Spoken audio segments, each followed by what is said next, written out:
আসসালামু আলাইকুম। সংবাদে আপনাদের সবাইকে স্বাগত জানাচ্ছি। আমি ফিরোজ তোহা। শুরুতেই সংবাদ শিরোনাম। বাংলাদেশের সর্বশেষ গুরুত্বপূর্ণ আপডেট সংবাদে আপনাকে স্বাগত। শুরুতেই সংবাদ শিরোনাম, পরে বিস্তারিত।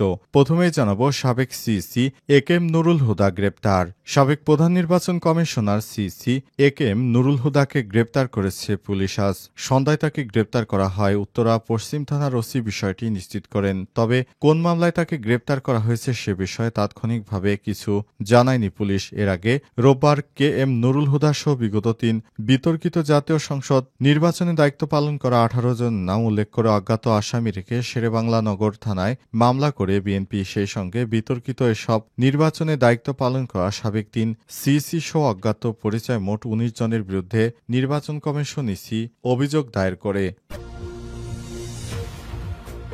জানাবো ইরানের মিসাইল বৃষ্টিতে ইসরায়েলে বন্ধ বিমান চলাচল। ইরানের মিসাইল বৃষ্টিতে ইসরায়েলের বিমান চলাচল বন্ধ রয়েছে। আল জাজিরা জানিয়েছে, ইসরায়েলের বৃহত্তম বিমান সংস্থা এল আল ইসরায়েল এয়ারলাইন্স আরকেয়া এবং ইসরায়েল জানিয়েছে যে তারা পরবর্তী নির্দেশ না দেওয়া পর্যন্ত লোকদের দেশে ফিরে আসার অনুমতি দেওয়ার জন্য ফ্লাইট স্থগিত রাখা হয়েছে। এরপর জানাবো ইরানে মার্কিন হামলার তীব্র নিন্দা জানালো চীন। ইরানকে অস্ত্র দিয়ে সহায়তার ঘোষণা। ইরানের পারমাণবিক স্থাপনায় মার্কিন হামলার প্রতিক্রিয়া জানিয়েছে চীন। এই হামলাকে আন্তর্জাতিক আইনের লঙ্ঘন বলেছে বেইজিং। খবর সাউথ চায়না মর্নিং পোস্টের। এদিকে ইরানে মার্কিন হামলার ট্রাম্পের সঙ্গে কথা বললেন না পুতিন। ইরানের পারমাণবিক স্থাপনায় মার্কিন হামলার পর প্রেসিডেন্ট ডোনাল্ড ট্রাম্পের সঙ্গে রুশ প্রেসিডেন্ট ভ্লাদিমির পুতিনের কথা বলার কোনো পরিকল্পনা নেই, এমনটি জানিয়েছে ক্রেমলিন। তবে রাশিয়ার রাষ্ট্রীয় সংবাদ মাধ্যম তাসের প্রতিবেদনে বলা হয়েছে, দ্রুতই পুতিন ও ট্রাম্পের মধ্যে ফোন কল অনুষ্ঠিত হতে পারে। খবর সিএনএনের। এবারে জানাবো ইরানের সঙ্গে দীর্ঘমেয়াদী সমঝোতার চেষ্টা করছে মার্কিন যুক্তরাষ্ট্র, বললেন ভ্যান্স। মার্কিন ভাইস প্রেসিডেন্ট জেডি ভ্যান্স বলেছেন, মার্কিন যুক্তরাষ্ট্র ইরানের পারমাণবিক স্থাপনায় সফলভাবে হামলা চালানোর মাধ্যমে দেশটির পারমাণবিক কর্মসূচি পিছিয়ে দিয়েছে। তিনি আরও যোগ করেন, এর মাধ্যমে ট্রাম্প একটি কূটনৈতিক সমাধানের পথ খুঁজে পাবেন বলে আশা করা হচ্ছে। খবর আল জাজিরার।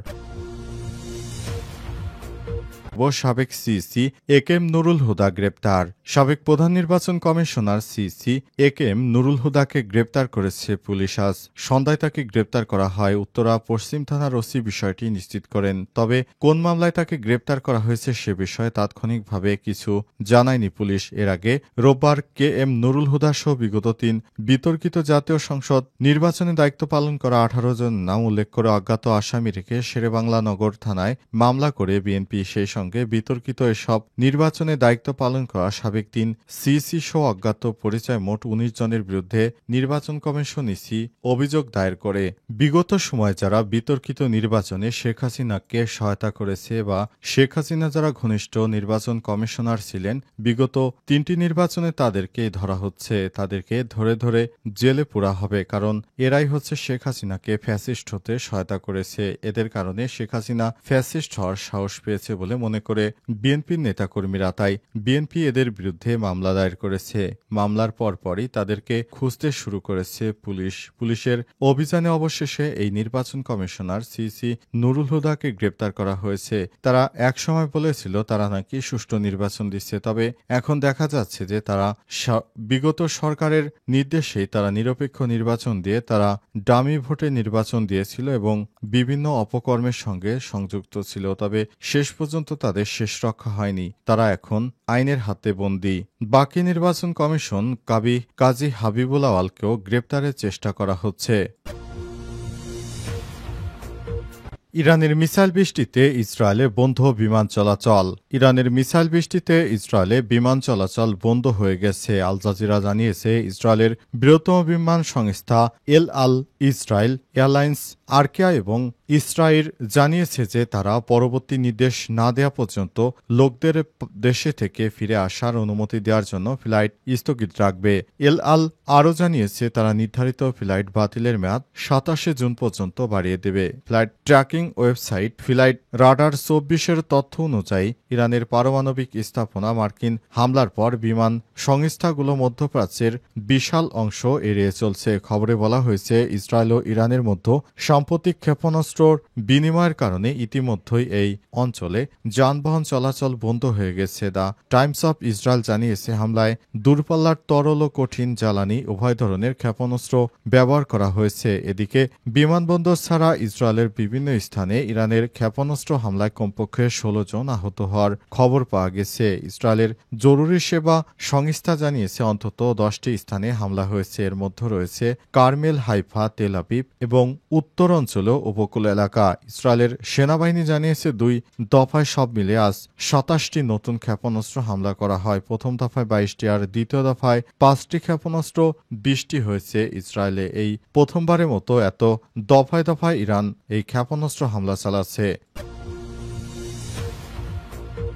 ইরানে মার্কিন হামলার তীব্র নিন্দা জানালো চীন। ইরানের পারমাণবিক স্থাপনায় মার্কিন হামলার প্রতিক্রিয়া জানিয়েছে চীন। এই হামলাকে আন্তর্জাতিক আইনের লঙ্ঘন বলেছে বেইজিং। খবর সাউথ চায়না মর্নিং পোস্টের। আজ চীনের পররাষ্ট্র মন্ত্রণালয় সামাজিক যোগাযোগ মাধ্যমে এক্সে এক বিবৃতিতে অবিলম্বে ইরান ইসরায়েলের মধ্যে যুদ্ধবিরতির আহ্বান জানিয়েছে। বিবৃতিতে আরও বলা হয়েছে ইরানে মার্কিন হামলা এবং আইএই এর নিরাপত্তা তত্ত্বাবধানে থাকা পারমাণবিক স্থাপনাগুলোতে বোমাবর্ষণের কঠোর নিন্দা জানায় চীন। যুক্তরাষ্ট্রের এই ধরনের কার্যকলাপ জাতিসংঘ সনদের উদ্দেশ্য, নীতিমালা এবং আন্তর্জাতিক আইনের গুরুতর লঙ্ঘন বলে বিবৃতিতে উল্লেখ করা হয়েছে। এছাড়াও মধ্যপ্রাচ্যে শান্তি প্রতিষ্ঠা এবং স্থিতিশীলতা পুনরুদ্ধারে আন্তর্জাতিক সম্প্রদায়ের সঙ্গে একসঙ্গে কাজ করার জন্য প্রস্তুত রয়েছে চীন। এদিকে ইরানের পারমাণবিক স্থাপনার উপর যুক্তরাষ্ট্রের হামলার তীব্র নিন্দা জানিয়েছে রাশিয়া।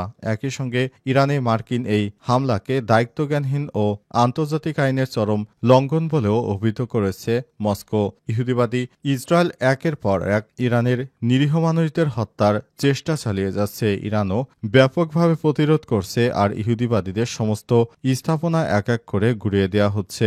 ইরানের কর্মকাণ্ড দেখে ইহুদিবাদীরা পুরোই বেহুশ অবস্থায় পড়েছে, কারণ তারা মনে করেছিল ইরান হয়তো এই ধরনের প্রতিরক্ষা সিস্টেম চালু রাখতে পারবে না, কিন্তু একের পর এক ক্ষেপণাস্ত্র হামলায় ইহুদিবাদী ইসরায়েল ধ্বংস হয়ে যাচ্ছে। ইরানের মার্কিন হামলার ট্রাম্পের সঙ্গে কথা বললেন না পুতিন।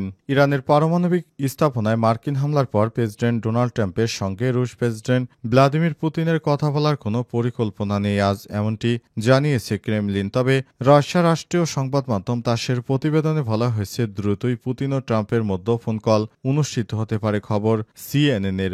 গত জানুয়ারিতে ইরান ও রাশিয়ার মধ্যে গুরুত্বপূর্ণ এক অংশীদারিত্ব চুক্তি স্বাক্ষরিত হয়েছে। এই চুক্তির মাধ্যমে দুই দেশ কৌশলগত মিত্র হিসেবে আরও ঘনিষ্ঠ হয়েছে। তবে এই চুক্তিতে অন্য কোনো দেশের দ্বারা কেউ হামলা শিকার হলে তাকে সহযোগিতা করার কোনো বাধ্যবাধকতা উল্লেখ করা হয়নি। এদিকে বৃহস্পতিবার রুশ প্রেসিডেন্ট ভ্লাদিমির পুতিন ও চীনা প্রেসিডেন্ট শি জিনপিং ইরানের ইসরায়েলি হামলার নিন্দা জানিয়েছে। যদিও এই বিবৃতিতে মার্কিন পররাষ্ট্র মন্ত্রণালয় যুক্তরাষ্ট্রের কথা উল্লেখ না করে শি জিনপিং আরও বলেছেন তাদের অধিক শক্তি রয়েছে, তাদের এই সংঘাতের মধ্যে না জড়ে বরং পরিস্থিতি শান্ত করতে কাজ করা উচিত। তবে চীনা প্রেসিডেন্ট এমন আহ্বান কোনো কাজে আসেনি। পশ্চিমা একাধিক নেতাদের আহ্বান উপেক্ষা করে গতকাল রাতে ইরানে পারমাণবিক স্থাপনায় হামলা চালিয়েছে মার্কিন যুক্তরাষ্ট্র।